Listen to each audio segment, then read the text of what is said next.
जय माता दोस्तों। गुण और अवगुण हर इंसान के अंदर अंदर होते हैं, लेकिन ये बात अलग होती है कि जैसे गुण तो सबको दिखाई देते हैं, लेकिन अवगुण होते हैं वो हर किसी को दिखाई नहीं देते। और अगर किसी इंसान को उसके अवगुणों का पता लग जाए, तो क्या होता है कि इंसान अगर अपने उन अवगुणों को सुधार कर अपने आप में सुधार कर ले, उन अवगुणों को छोड़ दे, तो जो उसका जीवन है उसके लिए बहुत अच्छा और सीधा और सरल बन जाता है। तो इसी क्रम में मैं आज आपको मूलांक 2 वाले जातकों के अवगुण बताने जा रही हूँ। जैसे कि सबसे पहला अवगुण कि आप बहुत ज़्यादा भावुक होते हैं, चिंतनशील, निराश, संकोचशील प्रवृत्ति के मनुष्य हैं। इसे यथा प्रयास छोड़ दें, अन्यथा स्वयं का अहित कदम-कदम पर संभव होता है। आपकी मानसिक अस्वस्थता व खोए-खोएपन का भी यही कारण होता है। सोचने की प्रक्रिया में इतने गहरे उतर जाते हैं कि स्वभाव में चिड़चिड़ापन, रूखापन, अतिरेक, क्रोध का भाव उत्पन्न हो जाता है। का वर्षा जब कृषि सुखानी, कई बार इतना सोचते हैं कि कार्यावधि भी निकल जाती है। और दूसरा गुण होता है आपका मित्रता, सीमा तक रहे यही ठीक है। मित्रों में इतने लिप्त न हो जाएं कि घर की ओर ध्यान देना ही छोड़ दें।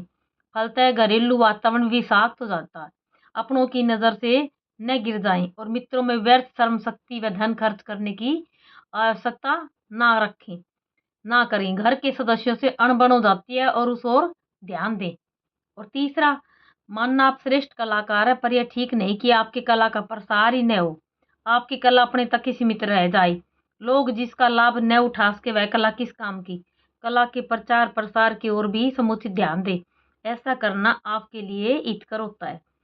और चौथा ये आपके अंदर अवगुण, अपने आप पर पूर्ण विश्वास कर इच्छा शक्ति को दृढ़ करें एवं जिस किसी कार्य को आप करना चाहते हैं उसके लिए प्राण प्रण से जुट जाएं तथा उसे पूरा करके ही छोड़ें।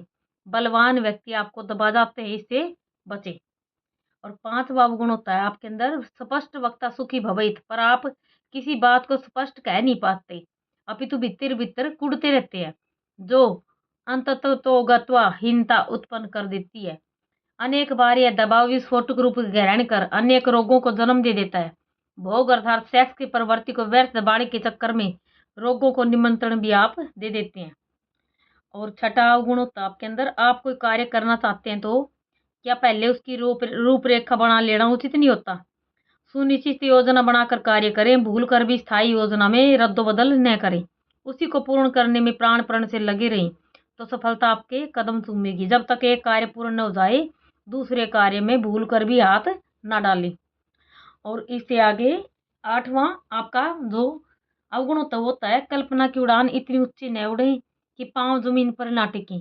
ऐसा करना अदूरदर्शिता का परिचायक होता है। आप बहुत ऊंची उड़ान उड़ सकते हैं, पर जीवन की वास्तविक घटनाओं की कल्पना नहीं कर सकते। कल क्या होगा इसका ध्यान नहीं। अपनी सरलता का फायदा दूसरों को न उठाने दें। सब में कुछ कठोरता लाएं, अपने व्यक्तित्व की गरिमा को बनाए रखें।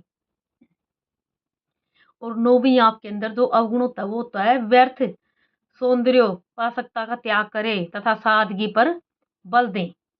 और 10वां है ज्यादा सोचना भी ठीक नहीं होता। ऐसा करने पर आप वास्तविकता से दूर हो जाते हैं, प्रगति में स्थिरता आ जाती है। दीर्घ सूत्रता का जितना त्याग करें उतना ही अच्छा होता है। हर कार्य को समय पर आरंभ कर समय पर पूर्ण करने का प्रयास करें। जमाने की रफ्तार के साथ साथ आगे बढ़ने का प्रयास करें। और 10वां है शारीरिक श्रम के कार्यों से आपको बचते हुए मानसिक कार्य की श्रेष्ठता की ओर विशेष ध्यान देना चाहिए। कृष्ण पक्ष आपके लिए शुक्ल पक्ष की अपेक्षा अच्छा होता है, श्रेष्ठ होता है, अतः विशेष कार्यों के लिए कृष्ण पक्ष को ही प्राथमिकता दे। और 11वां आपकी जो अवगुण होता है 11वां, हार जीत जय पराजय ऊंच नीच यश अपयश हानि लाभ सफलता और असफलता जीवन में संभव है, पर छोटी सी असफलता पर निराश होना आत्महीनता को प्रश्रय देना आपको शोभा नहीं देता। उतार चढ़ाव जीवन का नियम है। आप धैर्यपूर्वक अपनी असफलता का पुनर्मूल्यांकन करें एवं अपने दोषों को दूर करने का प्रयास करें। पूर्ण जोश के साथ पुनः कार्य करें, सफलता आपको निश्चित मिलेगी। और आपका 12वां जो अवगुण होता है आपके अंदर वो होता है रसोई घर का मोह छोड़ दे तो उत्तम है, घर को ज्यादा न टटोलें। ऐसा करने पर घर में स्त्री का महत्व कम हो जाता है और पत्नी को निराशा प्राप्त होती है। उनका प्रभुत्व गौण हो जाता है, नाराज दुखी हो जाती है। और 13वां गुण होता है आपके अंदर घर की लक्ष्मी अर्थात पत्नी को आदर मान सम्मान देना आरंभ कर दें। बाहर जितने आप सामाजिक हैं घर में उतने ही असामाजिक बन जाएं तो यह न्यायोचित नहीं कहा जा सकता। व्यर्थ का रोब दाब या नागवारिता दिखाने का प्रयास न करें। असफलता पर दुखी और पीड़ित न हो और नहीं घबराएं और पत्नी को संतुष्ट रखने का प्रयास करें। और 14वां आपका जो अवगुण है वो है बिना सोचे समझे हर किसी को आश्वासन दे देना आपको शोभा नहीं देता। और सत्य यह है कि आप कभी भी समय पर इन आश्वासनों को पूरा नहीं कर सकते। ऐसे स्थिति में आपको लज्जित भी होना पड़ जाता है। बिना बात के बड़प्पन न जताएं और नई सेखी बगारे व्यर्थ के गप्पे न आके। और 15वां गुण होता आपके अंदर स्त्रियों में ज्यादा उठना बैठना गप्पे मारना हंसी मजाक व घनिष्ठता बढ़ाना आपको शोभा नहीं देता। यह आपके व्यक्तित्व को दुबीली करता है। जय माता दी।